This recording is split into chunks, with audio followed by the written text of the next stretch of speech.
Hello children, it's time for the fourth chapter of The Miraculous Journey of Edward Tulane by Kate DiCamillo. And remember, this is Pellegrina narrating her story that she's telling Abilene. The last line from chapter 3 was, "You must listen," said Pellegrina. "It is all in the story." So let's begin chapter 4. Once there was a princess who was very beautiful. She shone as bright as the stars on a moonless night. But what difference did it make that she was beautiful? None. No difference. Why did it make no difference? Asked Abilene. Because, said Pellegrina, she was a princess who loved no one and cared nothing for love, even though there were many who loved her. At this point in her story, Pellegrina stopped and looked right at Edward. She stared deep into his painted-on eyes, and again Edward felt a shiver go through him. "And so," said Pellegrina, still staring at Edward, "what happened to the princess?" said Abilene. "And so," said Pellegrina, turning back to Abilene, "the king, her father, said that the princess must marry, and soon after this a prince came from a neighboring kingdom, and he saw the princess, and immediately he loved her. He gave her a ring of pure gold. He placed it on her finger. He said these words to her, 'I love you.' But do you know what the princess did?" Abilene shook her head. "She swallowed the ring. She took it from her finger and swallowed it. She said, 'This is what I think of love.' And she ran from the prince. She left the castle and went deep into the woods. And so." "And so what?" said Abilene. What happened then?" "And so the princess became lost in the woods. She wandered for many days. Finally, she came to a little hut and she knocked on the door. She said, 'Let me in, I am cold.' There was no answer. She knocked again. She said, 'Let me in, I am hungry.' A terrible voice answered her. The voice said, 'Enter if you must.' The beautiful princess entered and she saw a witch sitting at the table counting pieces of gold. 6,622, said the witch. "I am lost," said the beautiful princess. "What of it?" said the witch. 6,623. "I am hungry," said the princess. "Not my concern," said the witch. 6,624. "But I am a beautiful princess," said the princess. 6,625, replied the witch. "My father," said the princess, "is a powerful king. You must help me or there will be consequences." "Consequences?" said the witch. She looked up from her gold. She stared at the princess. "You dare to talk to me of consequences? Very well then, we will speak of consequences. Tell me the name of the one you love." "Love?" said the princess.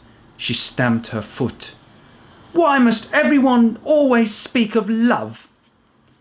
"Whom do you love?" said the witch. "You must tell me the name." "I love no one," said the princess proudly.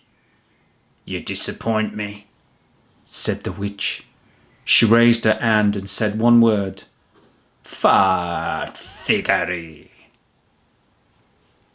And the beautiful princess was changed into a warthog. "What have you done to me?" squealed the princess. "Talk to me of consequences now, will you?" said the witch, and she went back to counting her pieces of gold. 6,626, said the witch as the warthog princess ran from the hut and out again into the forest. The king's men were in the forest too, and what they were looking for? Well, they were looking for a beautiful princess, no?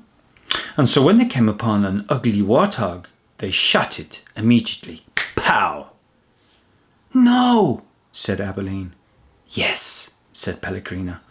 So men took the warthog back to the castle, and the cook slit open its belly, and inside she found a ring of pure gold. There were many hungry people in the castle that night, and all of them were waiting to be fed. So the cook put the ring on her finger and finished butchering the warthog.